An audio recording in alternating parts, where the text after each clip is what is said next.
también aquí, me gusta el diálogo abierto y franco, la Academia Europea de Artes y Ciencias, porque para mí es un honor que me hayas hecho miembro de número de esa academia. Y naturalmente, como somos argentinos, también para que diga, bueno, pero este tipo viene para venir a hablar de ciencia o de evolución. Bueno, comenzamos entonces. Primera Firmina, a ver si voy bien.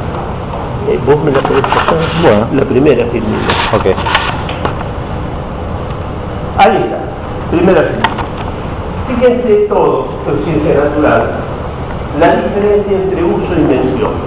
Frege, el gran creador de la lógica matemática que hizo posible la formalización del lenguaje de la matemática, acuñó una simbología que se usa en ciencia. El hombre de la calle usa otra cosa. Y que acá hubo un pequeño problema con el título porque hay gente que no entiende, porque no sabe. Una cosa es usar un signo y otra es mencionar un signo. Si yo digo Roma tiene 4 letras, no estoy usando la palabra Roma, la estoy mencionando. ¿Qué quiere decir?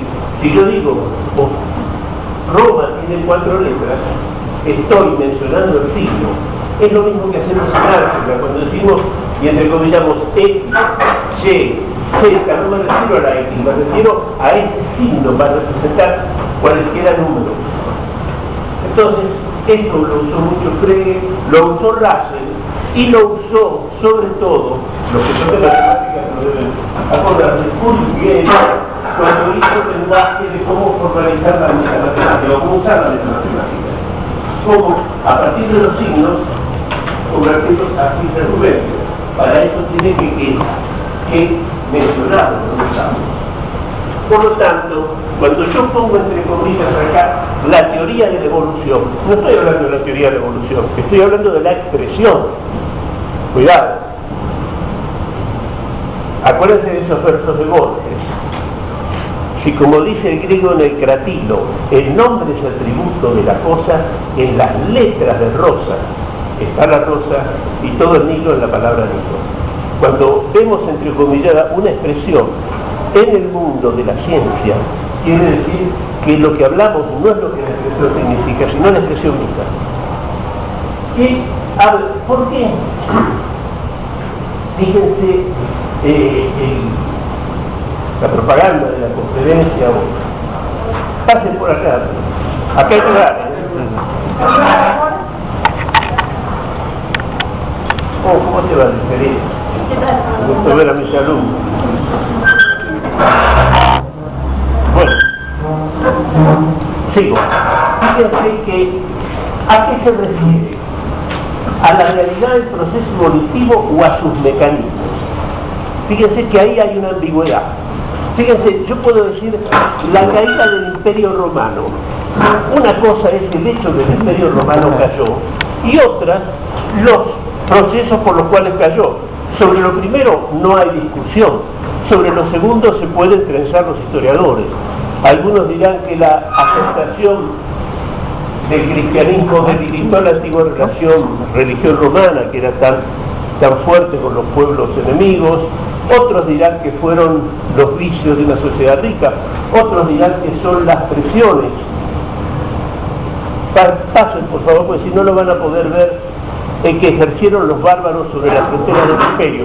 Pero una cosa es la caída del Imperio Romano y otra los procesos por los cuales el Imperio Romano cayó. Eso es claridad. Ahora, cuando alguien dice, parece que nos va a quedar chico todo. ¿Qué tal? Cuando alguien dice, o cualquiera de mis estudiantes de biología, que acá hay muchos, dice la teoría de la evolución, ¿a qué se refiere? A los mecanismos por los cuales las especies van cambiando con el tiempo, o ignoramos cuáles son esos mecanismos, se discuten, pero lo que no negamos es que haya el hecho de la evolución. Es fundamental, porque si vos decís la teoría de la evolución, se funden en una misma expresión la teoría de la evolución en dos cosas distintas. Es engañosa, porque primero, porque no sabemos si se refiere al proceso o a sus mecanismos. Segundo, es engañosa, porque si vos decís la teoría de la evolución, y supongamos que se refiere a los mecanismos, hay uno o varias teorías. En este momento hay 7, de las cuales ya me apresuro, después las vamos a nombrar más. Por ejemplo, está la teoría simbiótica de Lynn Margulis y Jan Schaap, a la que adhiere muchísima gente. Estoy hablando de la comunidad de biólogos. Está, por ejemplo, la teoría llamada neodarwiniana. Está la teoría estructuralista y está la teoría de la autoorganización. Cada una cuenta con sus, por hablar de un lenguaje sociológico, sus jefes, los discípulos, sus colecciones de libros. Por ejemplo, para que vean que no es que sean grupúsculos. Si ustedes buscan en Wikipedia, nomás no hay que ir más lejos, simbiótica, van a ver que, por ejemplo, Lynn Margulis, Jan Schaap, hay profesores de Barcelona muy importantes, han escrito decenas de libros, pero no en su universidad. Estamos hablando de Cambridge University Press, Oxford University Press, Free Press, Johns Hopkins, donde exponen teorías que son entre sí enemigas a muerte. Entonces, seguimos. Acá necesitamos otro problema, pero quiero resumir brevísimamente lo mismo. La teoría de la evolución para la gente común puede ser, pero para cualquiera de nosotros dice, ¿te referís a los mecanismos o a que hubo un proceso evolutivo? Son cosas distintas. Si te referís a los mecanismos, no hay una teoría, hay varias. Lo que sucede es que hay un aspecto social en la ciencia, donde cada teoría trata de apropiarse del nombre la teoría. Es como si hubiera dicho la teoría de la luz. En el siglo XIX hubieran dicho, no, hay dos, la ondulatoria y la corpuscular. Nadie tiene derecho a decir, yo soy la teoría de la luz. ¿Cuál es la realidad en el mundo de hoy? O sea, las cosas que nos constan, que así que vemos que la realidad es la vida y las especies. Algo muy obvio. Hay cosas vivas y hay especies. Ahora vamos a la hipótesis de la realidad de la evolución. Se habla de, fíjense, ya no estoy hablando ya no de los mecanismos, sino de la realidad de la evolución. Fíjense,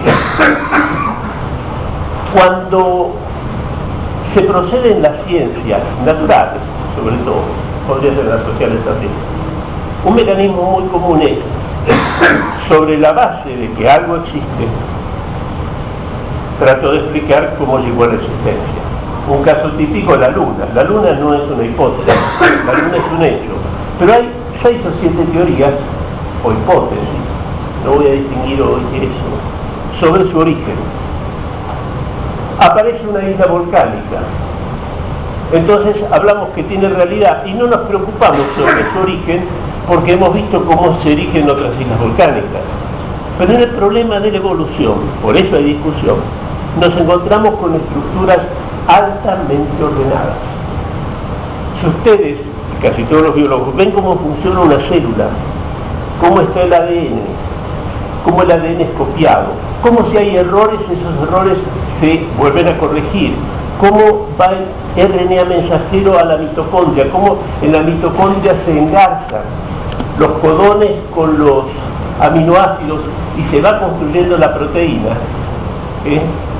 Eso es lo que se llama un mecanismo organizado.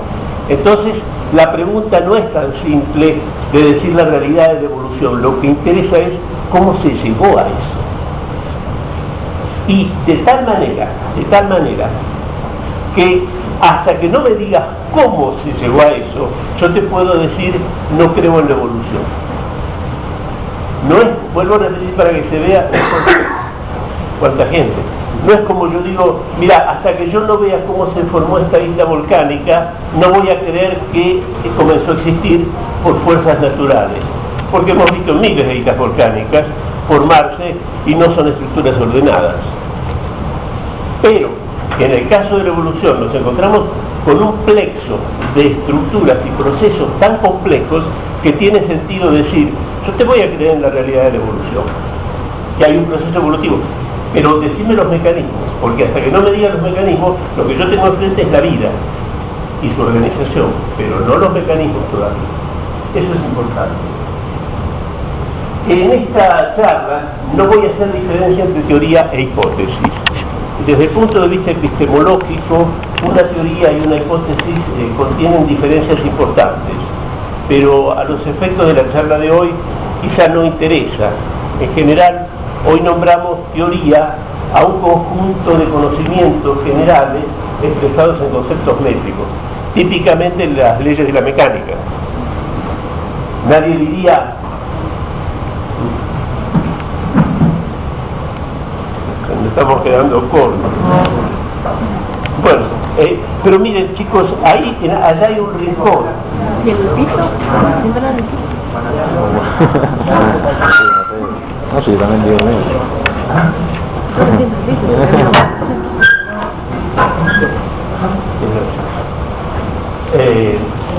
así que a los efectos de la charla de hoy hacemos teoría e hipótesis como si fueran equivalentes. Cualquier cosa la arreglamos después.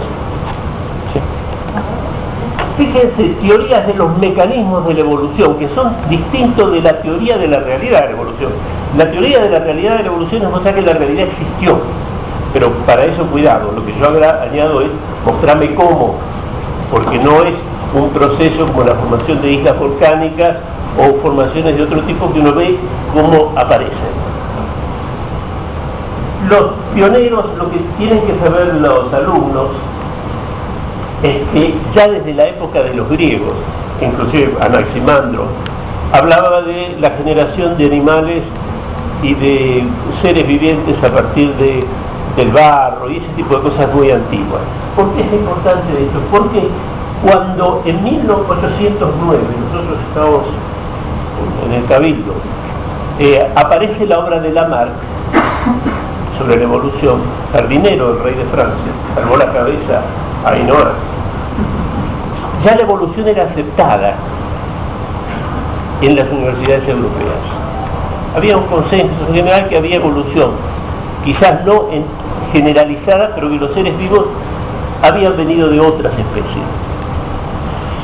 Digo esto porque otra de los errores históricos es pensar que yo me lo encontré 1000 veces. Charles Darwin descubrió la evolución. Charles Darwin no descubrió la evolución. Charles Darwin hizo una teoría de los mecanismos de la evolución. Pero en la ciencia se gana también por cuestiones sociológicas. Yo me acuerdo cuando estuve en Francia y me dijeron Leloir es francés. Pero ¿cómo? Eso toda la vida no, pero nació en Francia. Y cuando estuve en Inglaterra, ¿cómo se llama? El que descubrió los anticuerpos monoclonales, Milstein, me dijeron es inglés. Digo, pero no puede ser si yo viví en Bahía Blanca y se recibió en el Colegio Nacional de Bahía Blanca. Sí, pero hizo toda su vida académica acá, así que hay mucho de esas cuestiones. Charles Darwin tuvo una gran preeminencia, pero también esa preeminencia en parte fue debida al Imperio Británico. Estoy hablando de Darwin, no estoy hablando del neodarwinismo. Cuando Darwin hizo en 1859, que venía haciendo, publica su teoría de la evolución de las especies por medio de la selección natural, ya la evolución como tal, el hecho, lo que llamamos el hecho de la evolución, era aceptado que nadie atinaba a dar mecanismos correctos. Recién en 1946 aparece lo que ahora se llama darwinismo, pero en realidad es neodarwinismo. Este año es importante porque se hace un congreso en Chicago y en ese congreso de Chicago se funda la famosa revista Evolution, que sigue saliendo, que es una revista biológica sobre evolución donde cualquiera, sea simbiótico, sea autoorganización, sea estructuralista, puede mandar un trabajo, pero la revista es preferentemente neodarwiniana. Estas son las personas más importantes: Dobzhansky, Julian Huxley, nieto del león de Darwin, que defendió a Darwin, y de Julian Huxley, novelista, el que escribió A Brave New World, una familia. Ed May, un hombre muy longevo, creo que ha fallecido hace poco, y quizá el más influyente de todos, George Gaylord Simpson, paleontólogo. ¿Qué es lo que hicieron? Actualmente el representante para mí más importante de esta corriente llamada neodarwinismo es Francisco Ayala, Francisco Ayala, tuve el gusto de conocerlo en México, conversar con él. Se podría decir de un modo simbólico, que es el líder del neodarwinismo. Además fue el presidente de la American Association for the Advance of Science, presidente de la revista Science, ¿no? Bien, muy amigo del Papa Juan Pablo II, eso va a tener importancia. ¿Qué es el neodarwinismo? Muchos de ustedes lo saben y lo confunden a lo mejor con darwinismo. Es la teoría de Darwin de el cambio gradual de las especies, al cual se le añade la genética mendeliana. O sea, la genética mendeliana más la famosa adagio del Struggle for Life de Darwin, en unión forman lo que se llama el neodarwinismo y también por lo que se llama, entre muchos, la moderna síntesis o síntesis moderna. Yo siempre creo que como moderna síntesis. Esto es, ¿por qué esto es importante? Porque Darwin no tenía una teoría de la herencia, tenía la pangénesis. Y si no tenés una teoría de la herencia, lo que se gana en una generación G1 se pierde en la generación G2. Más aún si los caracteres se mezclan, mientras que en la genética mendeliana los caracteres son discretos. O sea, Darwin no tenía una teoría de la herencia. Por eso no es de ninguna manera incorrecto, sino al contrario, correcto, decir que Darwin lo que tenía era una teoría a medias, porque con eso no alcanzaba. Una teoría, como tal, o una hipótesis científica, tiene que estar cerrada, no puede quedar a medias.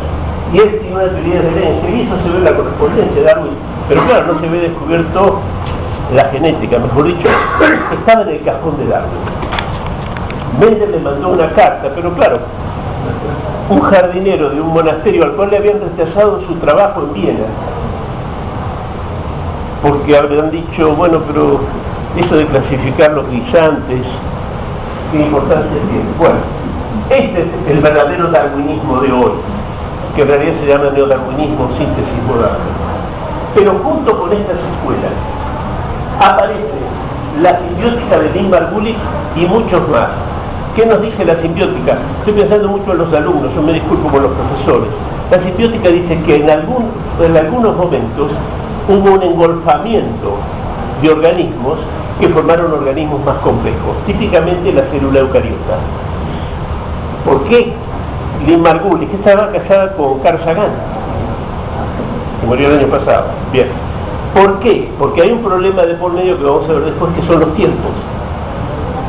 Entonces, todo mecanismo que uno descubre que puede ahorrar tiempos, fíjense que en general los neodarwinistas no trabajan en cómo se formó la célula, trabajan en, más bien, supuesta una especie, bien, digamos, ya acrisolada en la naturaleza, cómo puede ir poco a poco cambiando.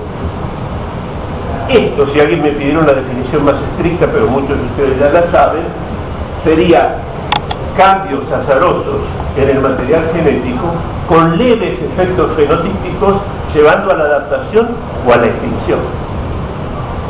Grandes cambios genéticos terminan, digamos, destruyendo los organismos, y grandes cambios fenotípicos también. Pero eso requiere una variable muy fuerte, que es la que todos estos niegan, que yo tengo un tiempo prácticamente infinito. Digamos, autoorganización, profesor Kaufman de la Universidad de Nuevo México, ya viene del mundo de la biofísica, no de la biología, incluso de la biología molecular, y hace, usando álgebra booleana, tiene un libro muy hermoso que se llama En un rincón del universo. Claro, tiene que ser un rincón, porque el universo en general tiende al desorden, pero puede haber un rincón donde forme orden. Está la huella de Trigotina y otros, ¿no? Tiene una serie de modelos de álgebra booleana donde podría mostrar cómo en poquísimo tiempo se pueden formar estructuras biológicas complejas. ¿Cuál es el problema? Cada uno tiene su problema, que no tiene modelos experimentales, tiene modelos matemáticos. Pero cada uno hace lo que puede. El estructuralismo, por ejemplo, de Westlake, Godwin es otro. La biología del desarrollo, fundamental, es aquellos evolucionistas que se nuclean en esta idea. La evolución tiene tiempos finitos. Por ejemplo, cómo explicar la explosión del Cámbrico. Entonces dicen, hay un momento en la formación, yo no puedo mirarlos a todos, hay un momento en la formación de los organismos donde se pueden dar grandes cambios fenotípicos, y ese es durante la formación del organismo, lo que se llama la ontogénesis. Trabajan bajo ese signo. Los cambios genéticos se dan en genes reguladores y no en genes estructurales. ¿En qué genes reguladores? Los que controlan la formación del organismo. En el caso de los humanos, cuando se une, digamos, el esperma con el óvulo, bueno, ahí hay un proceso de diferenciación que empieza en la tercera o cuarta semana. Si los genes, es la idea de ellos, los genes reguladores ahí podían hacer algunas diferencias que varían fuertemente el fenotipo.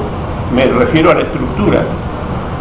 Bien, y otro muy importante, esta gente de la biología del desarrollo está bajo la influencia de un gran biólogo alemán del siglo XIX, von Baer. Es aquellos, para recordarle a los alumnos, que a veces ustedes ven lo que dicen que la ontogenia revela la filogenia, que se va viendo cómo a medida que se va formando un embrión va pasando por diversas formas anatómicas referidas a lo que probablemente fueron sus ancestros. Ahí se clarifica la situación. Y por último, podríamos nombrar más el neutralismo de Moto Kimura. Kimura es una persona que dice, porque el problema está en la formación. Yo de una cosa me pido perdón, de dos.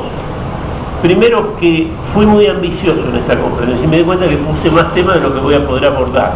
Pero bueno, podemos seguir si al público le interesa, porque hay una cosa bonita que me gustaría llegar, y ojalá podamos, si no será otra, que la gente sepa qué es el diseño inteligente que tanto lío armó.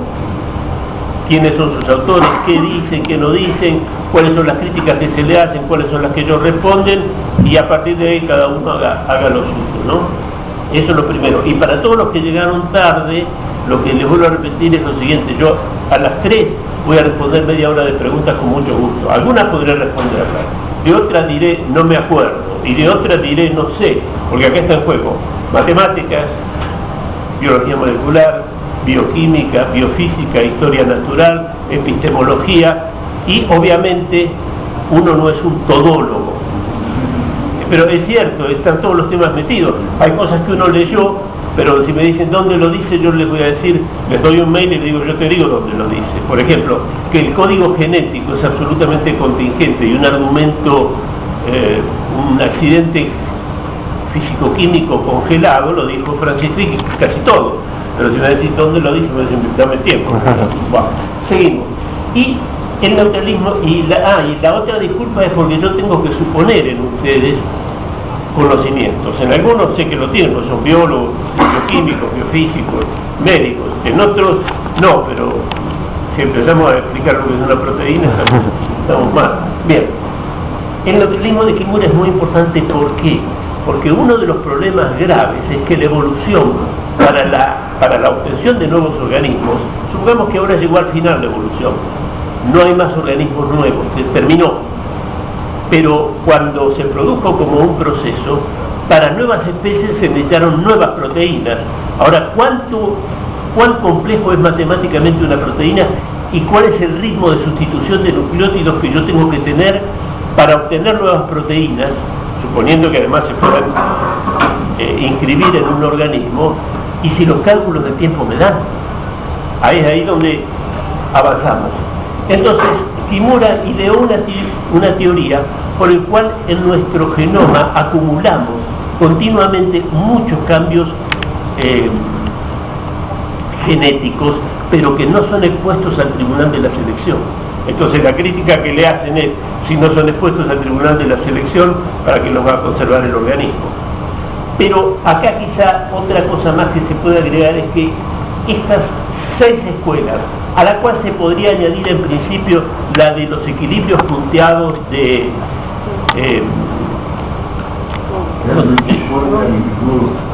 Kuhl, y exactamente, combaten entre sí con ferocidad.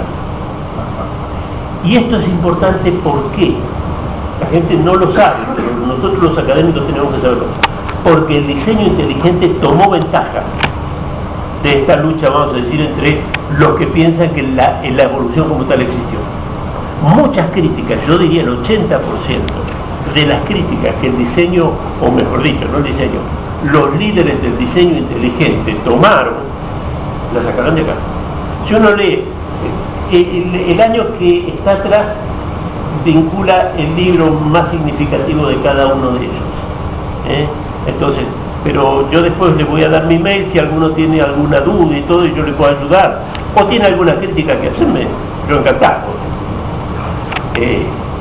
Los científicos nos reunimos para buscar la verdad y para aceptar la falsedad.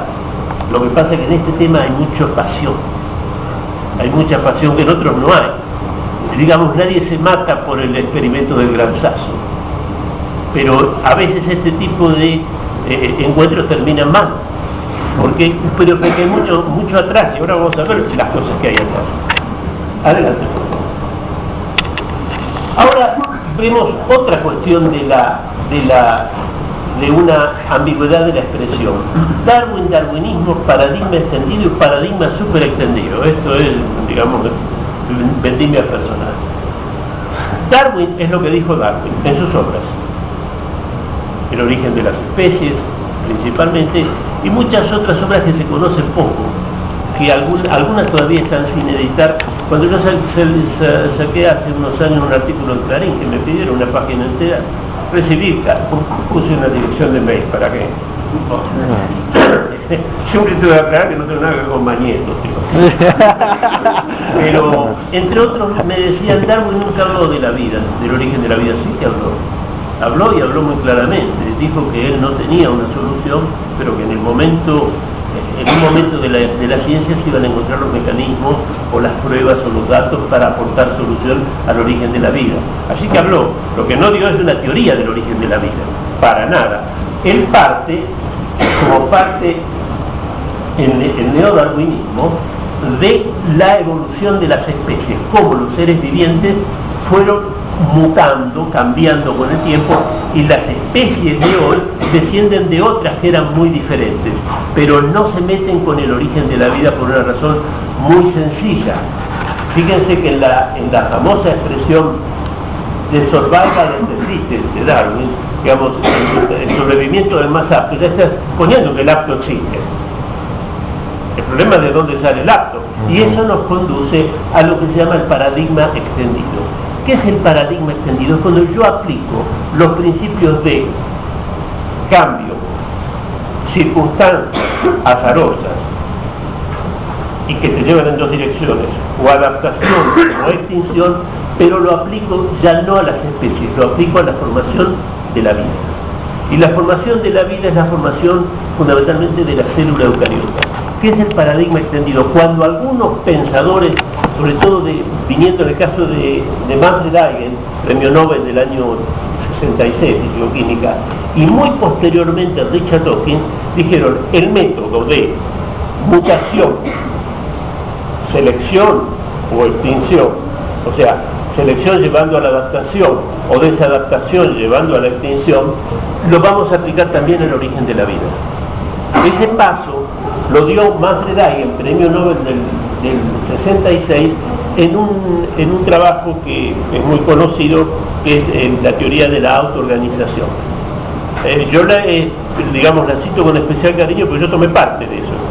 Yo trabajé sobre eso, sobre el origen de la vida dentro del grupo de Eigen, concretamente primero en Saarbrücken, después en Jena, que habían, lo menciono un poquito, que habían descubierto un virus, el virus cubeta, o virus de Watanabe, del cual se había purificado la enzima y se había puesto casi por casualidad en un tubo de ensayo, en el test tube, la enzima solo con, digamos, las bases, con bases nitrogenadas, más lo que podemos llamar informalmente alimento. Y rápidamente la enzima formó pequeños trozos de RNA, pero que evolucionaban en el tubo de ensayo. O sea, uno le cambiaba las condiciones y se replicaban mejor o se replicaban peor. o sea, o perecían o se mutaban y se adecuaban a lo que uno le hacía en el tubo de ensayo. Son las llamadas cuasiespecies moleculares. Estamos hablando para los biólogos de una extensión de 70 a 320 nucleótidos. El MDB1, que era el rey del experimento, tiene 320 o 321 nucleótidos que se iban adaptando a las circunstancias que uno les hacía. Entonces, el grupo de Eigen fue el primero que pensó, acá estamos en un experimento. Es más, en Scientific American, el título de Eigen, digo porque es una revista prestigiosa de divulgación, pero para nosotros los académicos, se llama A Darwinian Experiment in the Test Tube, un experimento darwiniano en el test tube. Yo tomo las especies moleculares, le pongo presiones selectivas, algunas salen a flote, por usar así, y otras perecen. Entonces, como estamos tocando dos momentos históricos de los años, de aquellos de hace 40 años, primero el descubrimiento del RNA como más simple y más fácil de formar con cierta espontaneidad, eso se puede discutir mucho, y pocos años después el descubrimiento de las ribosimas, o sea, algunos RNA que tienen la doble función de codificar y efectuar funciones enzimáticas. El premio Nobel de Thomas Segenburg del Colorado fue dado por eso, etc. Después Richard Dawkins, que lo pueden ver en YouTube, en muchas cosas, le robó a estos alemanes. Y no solo les robó, sino se lo robó abiertamente. Cuando él hace de Selfish Gene, el gen egoísta, y posteriormente de Blind Watchmaker, el relojero ciego, saca el experimento de Eigen. Él lo llama Bionte, pero es el mismo experimento, y yo lo denuncié en dos libros que edité. El primero es este, The Influence of Genetics on Contemporary Thinking, y el segundo es Autonoia and the Unity of Science. ¿Por qué? Porque si ustedes leyeron el libro de Dawkins, sobre todo de Blind Watchmaker, que es muy un bestseller, ¿no? Claro, él hace este experimento que se lo robó a Eigen. En el Max-Plan de Göttingen, Eigen y Kippers, que con el que yo trabajé, yo era darwiniano a muerte, y me iba bárbaro. Porque todo el grupo era darwiniano, pero son cuestiones sociales de la ciencia. Obviamente, si va a otro lado, no, acá no. Hacían así, decían, bueno, por ejemplo, es difícil formar una frase con sentido. Sí, es muy difícil. Y bueno, ¿qué son las proteínas sino codificadas por segmentos genéticos que son frases con sentido? Donde si yo que empiezo a cambiar nucleótidos, cambian los codones y cambia el aminoácido y la proteína se vuelve ineficiente. Y me puede llevar a una enfermedad o me puede llevar a la muerte. Al fin y al cabo, las enfermedades genéticas tienen ese problema. Entonces, habían hecho un experimento, el primer experimento computacional sobre el origen de la vida. Se hizo en el Max-Plan de Göttingen, en el año 68. 68. Se puso una frase, la teoría evolutiva, obviamente se la puso en alemán, ¿no? Y la computadora tiraba letras. A ver cuánto tiempo tardaba una computadora tirando letras al azar en formar esa frase. Y tardó muy pocas.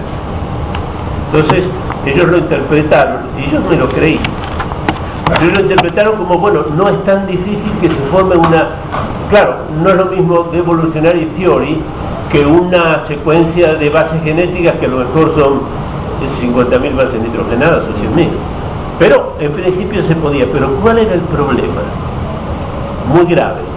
Que Dawkins se lo cayó, pero la gente del Max-Plan no. Que cuando salía la letra indicada, ya quedaba clavada. Pongamos que la palabra era la teoría evolutiva. Empezamos a sacar letras, B, B, L. Ahí va la primera, ya queda ahí. Pero claro, algo sabemos todos. Si hay evolución, la evolución no es prospectiva. No sabe lo que va a hacer. No puede. Bueno, y ese mismo error lo comete, lo copia, pero ¿qué hace? Pone una frase de un libro de Shakespeare. Sí, es como una... Creo que es una comadreja. Creo que es una comadreja. Pero es el mismo experimento. Pero bueno, ok, Letinalón, yo lo que quiero es que el paradigma extendido es cuando uno quiere utilizar los principios darwinianos de selección, mutación, contexto azaroso, selección adaptación o extinción al origen de la vida. Pero cuidado, los neodarwinianos, concretamente, por ejemplo, el caso de Teodosio Dobzhansky, que fue gran genetista de más influyente en la moderna síntesis, dijo, hablar de selección natural en la formación de la vida no tiene ningún sentido. ¿Por qué se va a conservar algo así como un polinucleótido? Bien. Y el paradigma súper extendido, que uno dice, bueno, ¿y eso qué es? Es cuando los mismos principios darwinianos yo los aplico a la economía, a la epistemología o a otras cosas. Cuando digo, bueno, y está de moda, por ejemplo, en teoría económica, bueno, las empresas son como organismos. A veces les va bien, y yo puedo medir qué bien le va, a veces le va mal, cuáles se adecuan, cuáles se extinguen. Pero eso ya es casi un uso metafórico de las cosas. Lo menciono nada más porque se toma como un elemento de trabajo, pero bueno, acá lo hacen, no digo quién es. Listo.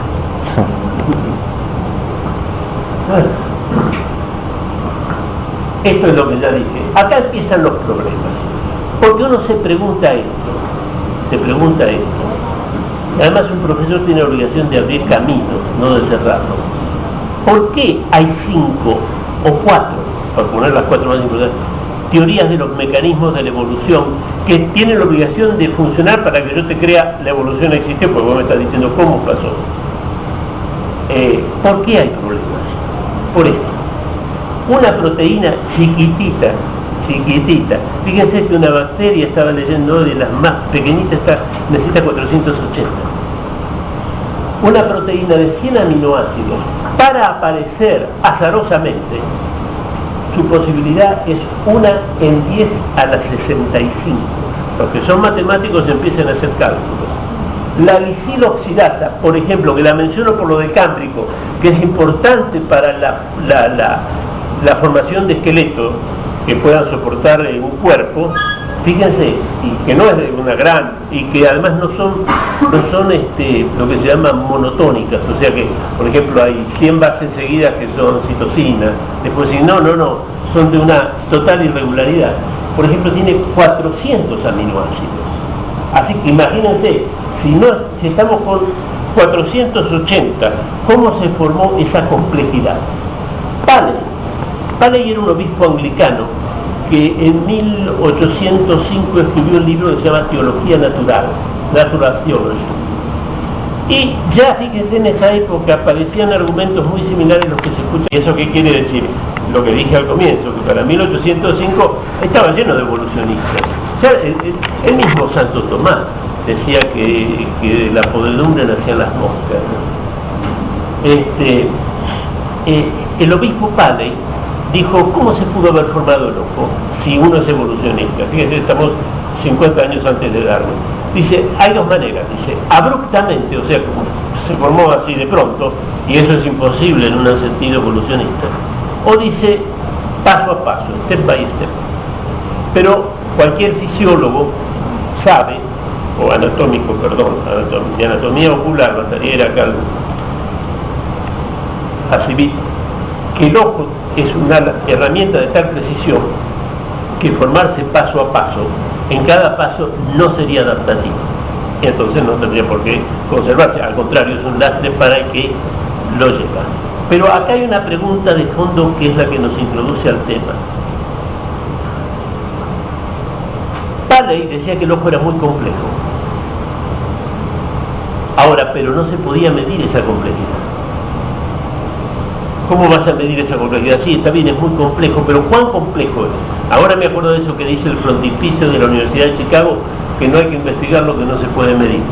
Ojo. Y no es que yo lo comparta, pero estoy pensando en eso.